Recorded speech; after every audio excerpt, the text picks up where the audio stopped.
Hey everybody, Danny Greco, Keller Williams here, coming to you in a bit of a different format here. So bear with me. There's probably going to be some learning lessons along the way as I kind of navigate through these new controls. But as I film this, it is almost the end of the year, December 2021.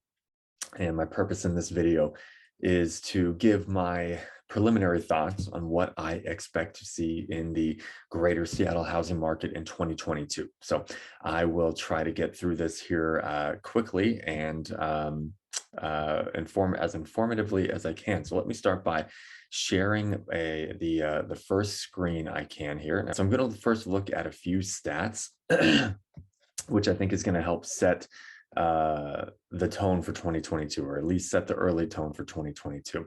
So the first stat we're looking at here is the months of inventory. And again, this is just really measuring the supply of the homes on the market, meaning like today, if the government said, hey, that's it, moving forward, nobody can put their house on the market, it would take roughly this amount of time here on this y-axis for all the homes currently on the market to be absorbed and for there to be no more homes for sale. So for context, a balanced market in our market, I know nationally they say it's around 4 to 6 months. I think that's just crazy talk. In our market, it seems to be more kind of in this like 2.5 month of inventory range is when we start to see kind of more a more balanced market. So arbitrarily, I just looked over the past 5 years, and now this is for all single family homes within King County. So not including any condos or anything like that. But my point here is to illustrate that the beginning of the year is really historically the most difficult time for buyers because there's just that time of the year is when inventory is historically at its minimum. So we can go back and look and see kind of when those beginning months of the year inventory is relatively at its low point for the end of the year. Kind of just looking at these valleys here, January 2017, the low point, January 2018, the low point, even when things were higher in 2019, as far as inventory goes, it was still, towards the lower end of that year. 2020, same thing. 2021, pretty much the same thing. Although what's interesting is we actually saw it kind of decrease a little bit there. So that's to be expected. So I always, regardless of what the market's doing a few months prior to the beginning of the year, always give buyers the heads up, hey, those first couple months of the year are going to be pretty brutal. There's just a lot more buyers emerging into the market than there are listings to meet them. And that really brings me to my next screen here. This here is now, look, it says months of inventory here, but actually this is measuring the sale to list price ratio. So measuring where homes sold at in relation to where they were listed at. So for example, 100% here is kind of like the list price. So if you listed a home at at 500,000 and it sold at 510,000, that would be 102% of the list price, right? Or if it sold for 490, that'd be 98% of the list price. So again, you can see when we look to where these peaks were in each year, they correspond with that first, maybe early second quarter of every year. Here it's, probably around April or so, 2016, February, March 17, June, May, June 2018.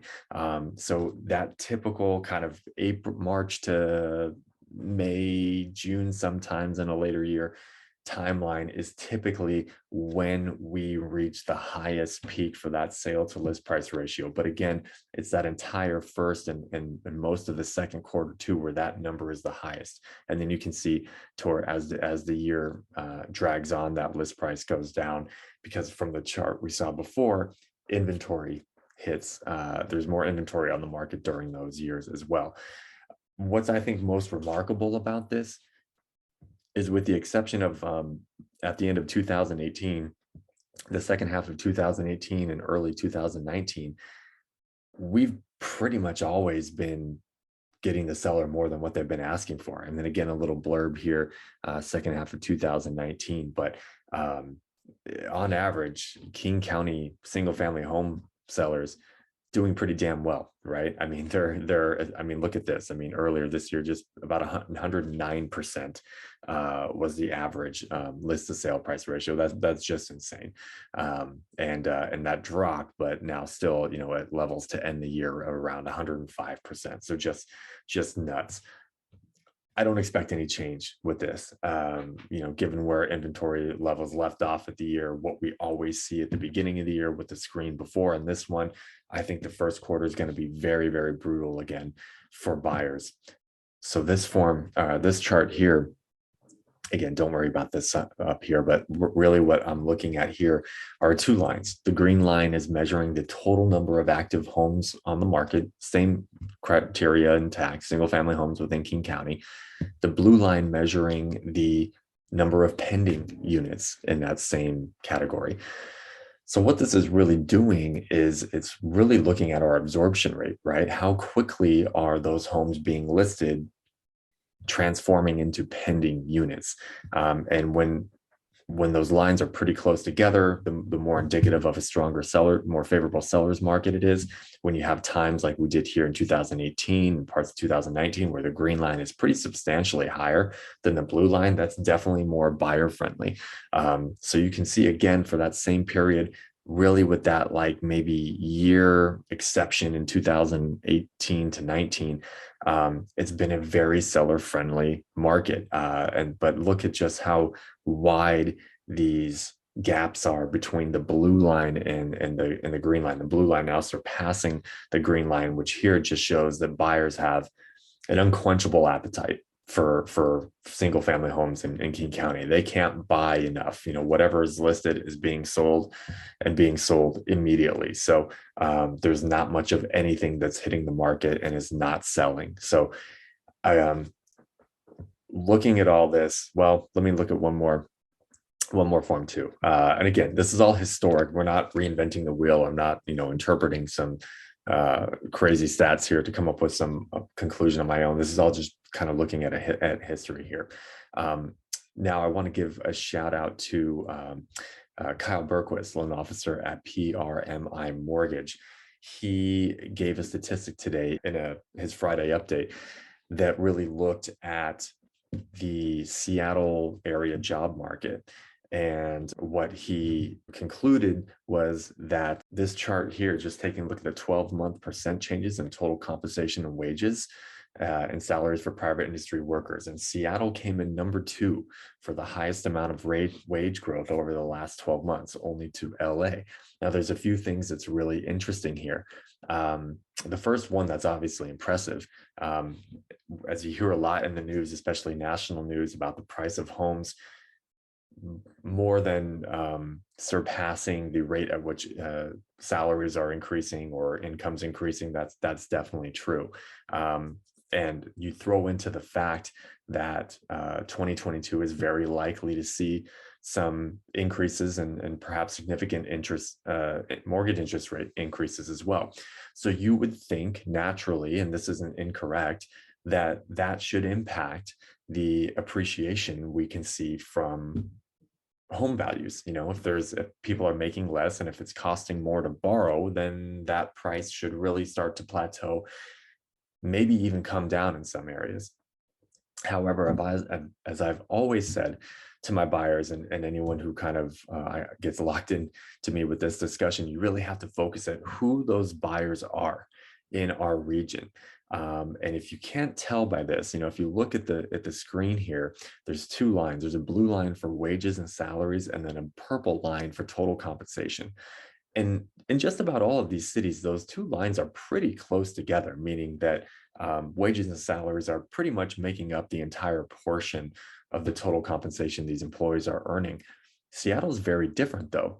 The wages and salaries are only about half of the total compensation that these employees are earning. Now, if you think, what industry derives a lot of their income outside of wages and salaries? If you answer tech, then you are correct, because a lot of those tech employees receive total compensation. Their total income compensation comes from stock vesting, signing bonuses, other avenues that aren't just straight in their wages and salaries. So when I see this for Seattle, one, again, it's obviously impressive that we're number 2 on the list, but even more impressive that tech is that big of a factor in our industry. And so when I'm looking at this and I'm thinking about home prices and are they going to slow down? Are they going to keep going through the ceiling? Even in the face of rising interest rates, this makes me think more than any of these other area here is that this area is more insulated from a downturn in the market because of that. If you look at, assuming that these employees, these tech employees here are our buying pool, which they very often are, especially when you get into the higher uh, priced homes and income brackets. Well, if a lot of their compensation is being derived from stocks or other assets, signing bonuses, vesting, whatever it is,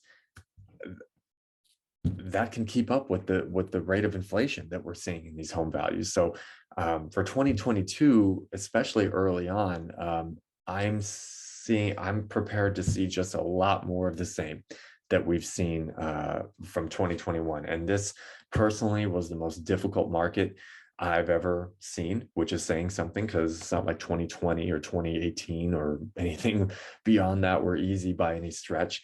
But I'm very much predicting that I think 2022 is going to be a pretty tough market. Now it'll just be interesting to see what happens, what if any effect the increase in interest rates has on buyers. The other thing too to watch is the stock market. And while the stock market does not equate to the economy as a whole, if that really starts losing steam and turning direction like it has much of December, you could see just a general pullback from the public. And people generally lose some confidence in the market when their stocks aren't performing and that sort of thing. So they may be less inclined to look to that next home to buy or whatever it is. So the perception that things aren't doing that well could be a factor that could lead to the market cooling off. So I know that's kind of getting, on a tangent of what could happen. But anyway, for definitely at least the first half of 2022, pending some major meltdown or whatever, I just see a lot of more of the same of what we've seen in these years past. Low inventory, lots of buyers, lots of bidding wars, aggressive terms. We'll talk more about what that includes here later on. I've also talked about it in past videos too. So any other questions or anything else you want me to talk about, not necessarily about 2022 or what to expect, but just in the market in general, let me know. Always happy to chat. So anyway, take care and talk to you later.